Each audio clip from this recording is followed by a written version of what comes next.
Bom dia, amigos. Espero que vocês estejam se cuidando, não é?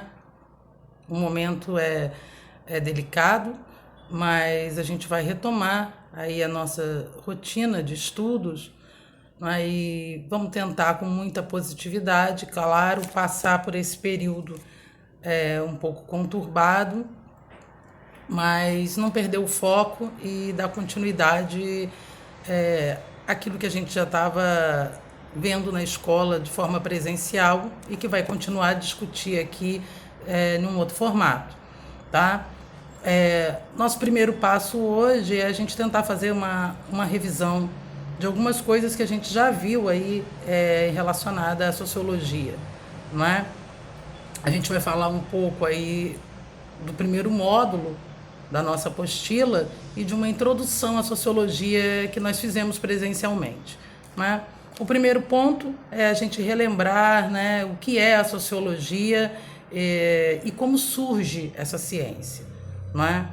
Para a gente relembrar o que a gente já discutiu, não é? Vamos focar de que o surgimento de uma ciência tem a ver, é claro, com um contexto histórico, não é? Que faz com que ela tenha necessidade de surgir, não é? Ou seja, algo provoca nos homens a pergunta, as indagações de como entender as relações entre indivíduo e sociedade.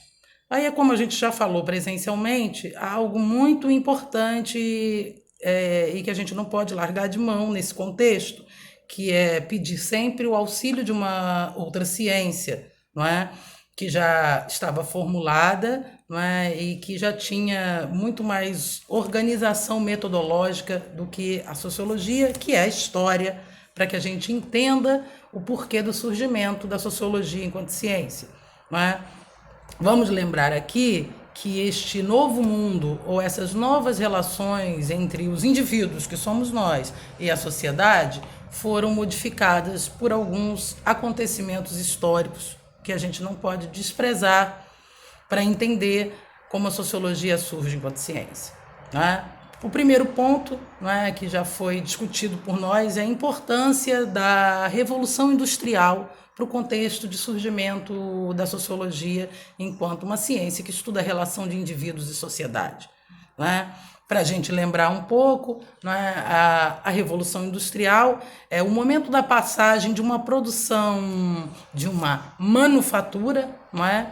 Quando produzimos manualmente aquilo que utilizamos, para a introdução da chamada maquinofatura, ou seja, o surgimento das indústrias nesse contexto, não é? E esse surgimento faz com que a relação entre os homens, não é, os indivíduos e a sociedade se transforme de uma forma muito intensa, não é? A gente falou algumas coisas e exemplificou como, por exemplo, né, a questão do tempo, a questão da organização do mundo do trabalho, não é? O surgimento de um operariado, não é?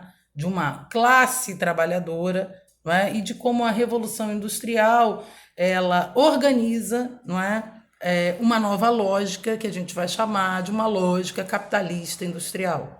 Né? E a partir daí, se os homens passam a trabalhar de uma outra forma, se organizam de uma outra forma, e nós temos um novo contexto para a realidade do mundo, não é? Estudar e compreender como essas relações estão se modificando e como elas estão intensas, não é? Foi uma das primeiras tarefas, não é? Um dos primeiros objetivos da sociologia enquanto ciência, não é? Mas como surge uma ciência? Aí, novamente, nós precisamos, não é, entender o contexto histórico, não é? Que nesse momento, não é, o momento do surgimento da sociologia no século XIX, os discursos cientificistas, não é, os discursos positivistas eram extremamente fortes. Não é? E o que significa dizer ou entender essa nova mentalidade que a gente está chamando aqui de positivista? A gente está dizendo que o século XIX tem a marca de um século científico e, portanto, que nós estamos trocando, não é, as explicações sobre o mundo a partir agora de um olhar científico, não é? Para a gente relembrar, nós falamos do Comte, não é? Auguste Comte, como o pai, não é, da sociologia, ou seja, o primeiro pensador a se debruçar sobre entender as relações de indivíduo e sociedade. Aqui com Auguste Comte, como nós vimos, não é? Nós temos os primeiros fundamentos sociológicos, ou a pergunta é feita, não é? Do ponto de vista científico, como compreender a sociedade a partir dessas mudanças. Né? Lembrando do que o Comte está chamando de uma ciência positiva, não é? Ou seja, obedecendo aí aquilo que o positivismo prega, significa que a partir de agora as explicações sobre o mundo são empíricas. Não é? E o que quer dizer que essas explicações são empíricas? A partir de agora, a comprovação e a utilização de uma metodologia, não é? Ou seja, obedecer aí, não é? O rigor científico nos trará conclusões sobre os estudos daquilo que o homem quer saber, quer pesquisar e quer entender sobre a sociedade e sobre o mundo. Né? Nós estamos falando sobre a sociedade e sobre o mundo porque as explicações científicas, não é, em vários aspectos, não é, dentro do olhar positivista, são aquelas que melhor explicam nesse momento, não é, o mundo em que vivemos. Não é? Porque se explicava como o mundo em que vivemos, e é importante a gente relembrar e entender isso também. Não é? O Comte vai ser aquele, não sei se vocês lembram, tomara que sim, que vai dizer, não é, que existe uma lei de 3 estados possíveis de explicação de como se desenvolveu a humanidade. No primeiro momento, ele vai dizer que nós tínhamos um estado teológico, ou seja, não é?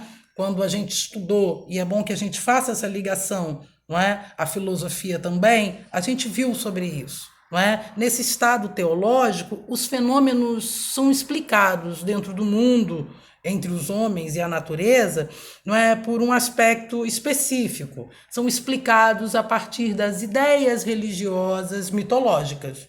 Não é? E que o homem teria, segundo Comte, passado por esse primeiro estágio. Após isso, ele iria para o chamado estado metafísico. Não é? Que estado seria esse? Um estado metafísico, onde essas explicações humanas estariam todas baseadas a partir dos fenômenos embasados em ideias filosóficas. Então, o Comte está falando que, num segundo momento, não é, com o surgimento da filosofia, não é, as indagações filosóficas, as questões filosóficas teriam sido a base explicativa para a relação dos homens com o mundo. E ele diz, não é, que a passagem do século XVIII para o século XIX traz aí uma nova visão, que é dessa que nós estamos discutindo agora, que é o que ele chama de um estado positivo. Então, nesse estado positivo, a ciência e a racionalidade, né, seriam os critérios obrigatórios de explicação de mundo. É? O que o Comte está dizendo que assim como nós temos as chamadas ciências naturais, não é? Que vão explicar as relações biológicas, por exemplo, não é? Vão explicar as relações físicas e matemáticas, é necessário que o mesmo tipo de metodologia empírica seja utilizada para explicar as relações de indivíduo e sociedade. Então, é a partir disso, não é, que nós temos aí um discurso de entendimento deste mundo reformulado, deste mundo novo, a partir do discurso científico. Não é? Então, é importante a gente compreender que esse é o contexto de surgimento da sociologia e que ela teria, não é, o objetivo de ler as relações de indivíduo e sociedade a partir deste olhar científico. Tá? E com este olhar científico passar a explicar aí como os homens se relacionam e tentar organizar, melhorar, não é? Que isso faz parte desse discurso positivista, como nós discutimos também, não é? A organização, não é? O lugar da ordem, o lugar do progresso desta sociedade, tá bom? Tá? No nosso próximo encontro, a gente continua fazendo uma revisão aí da nossa introdução e falando um pouco do Emile Durkheim, né? Que vai organizar essa ciência de forma metodológica.